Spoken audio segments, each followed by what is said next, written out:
Hello and welcome back to Bookish.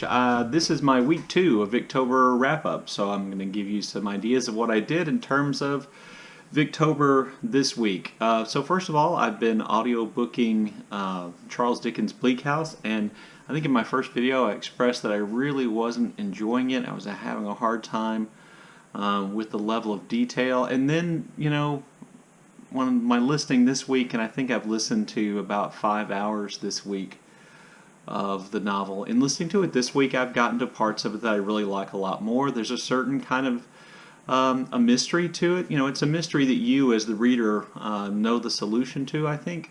For the most part, I don't think there's a tremendous mystery there, but it's set up kind of like a mystery, and Dickens is doing a really interesting job, I think, of kind of revealing details, the story, and starting to bring characters together a lot better than I thought he would. And I think in the first video I indicated that some things seemed relatively random. And while there is still, an excessive level of detail and a lot of characters to keep track of, it's kind of coming together, and I'm beginning to see what others see in the novel more.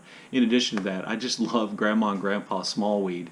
Grandpa Smallweed is such a miser and so mean and so just kind of funny. The comedy of that couple, and Grandpa Smallweed always wanted to throw something at his wife, who anytime she hears numbers automatically relates it to money, and Grandpa Smallweed is apparently afraid she's going to reveal something about their hidden wealth. Anyway, I've always found Charles Dickens to be at his best sometimes when he can introduce humor instead of too much sentimentality, and I'm starting to find that in Bleak House. So I think I'm about halfway through, and so I'm feeling better about it. I'm not sure I'm going to finish it by the end of October, but I will definitely finish it and keep listening to it this Victober.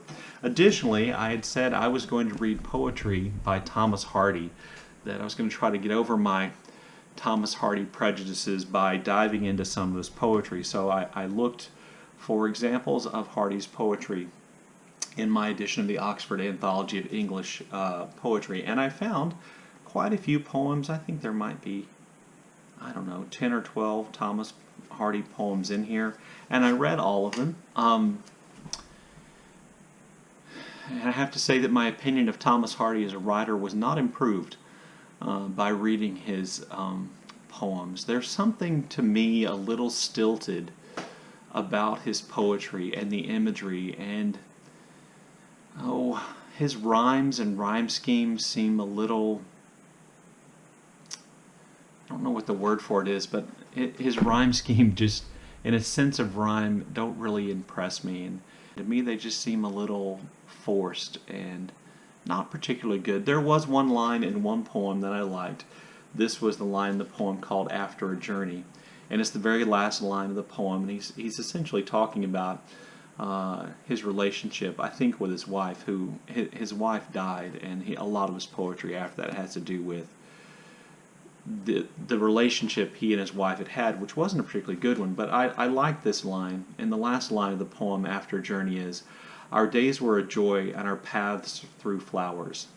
I kind of thought that was beautiful, and so I liked that line. I'm going to continue trying to look for other examples of Hardy's poetry. I have a feeling that John Wayne, whoever that is, who collected these poems for this anthology, leaned heavily on Hardy's later poems, and I'm hoping to find some examples of his early poetry that isn't so morose and isn't so much about death and the end of relationships, and see if I like it better. Anyway, that was me reading Thomas Hardy poetry for Victober. And then the book I finished is Cranford by Elizabeth Gaskell. And I don't think I can say anything about Cranford that other people won't say. So let me say it anyway. Cranford is pretty delightful. I think it's a really kind of a sneaky novel. On the surface, it appears to be just kind of random stories that are vaguely linked together about a group of women who I'm going to say are at the very least in late middle age, who live in this small English town, and they spend all their time worrying about what's proper and proper society and the hierarchy of the social classes, and on the surface they seem to be petty and vain and snobbish and too worried about manners and fashion.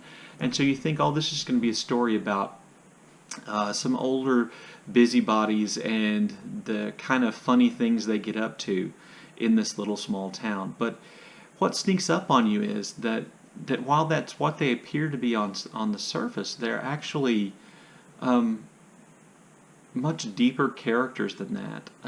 The main character, Miss Matilda, and her relationship with her family members, who by the time of the story of Cranford taking place have either, for the most part, died or she's estranged from. Those relationships are very telling, and there's an incredibly sad story of love, unrequited love here that I think is at the heart of the novel. The relationship between the women themselves is far deeper and far more charitable and loving that on the surface when first introduced the characters that you think it is. One of the things I think is most kind of amusing, and by the way, despite everything I said, there are moments of real humor and that kind of joy in the book. But one of the things I find most amusing is the women in the book's impression of men, and how either useless or uncouth or scary or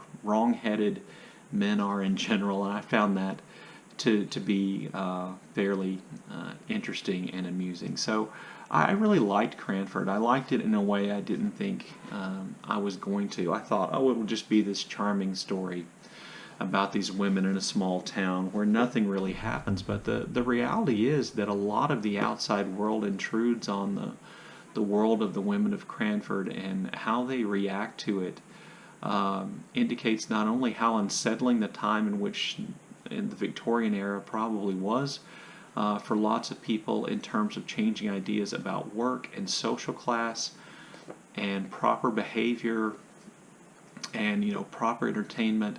I think there's a lot more depth to it than you might think on the surface. So I finished Cranford this week. That's the Victorian novel I finished for my Victober. So that's my Victober wrap-up for week 2.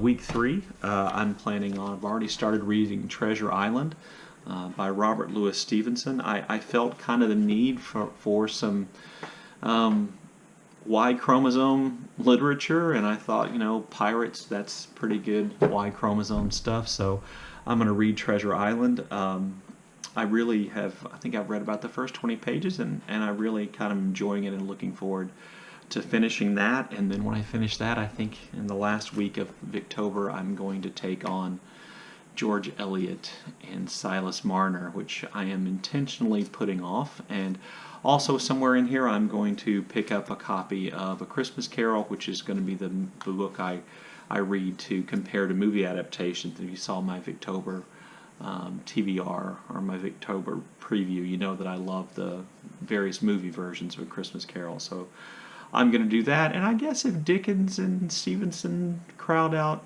George Eliot, I might not be all that upset. Anyway, thank you for watching. Let me know what you think in the comments about what I've said or the books I've read or Thomas Hardy's poetry or Robert Louis Stevenson. Thank you for watching.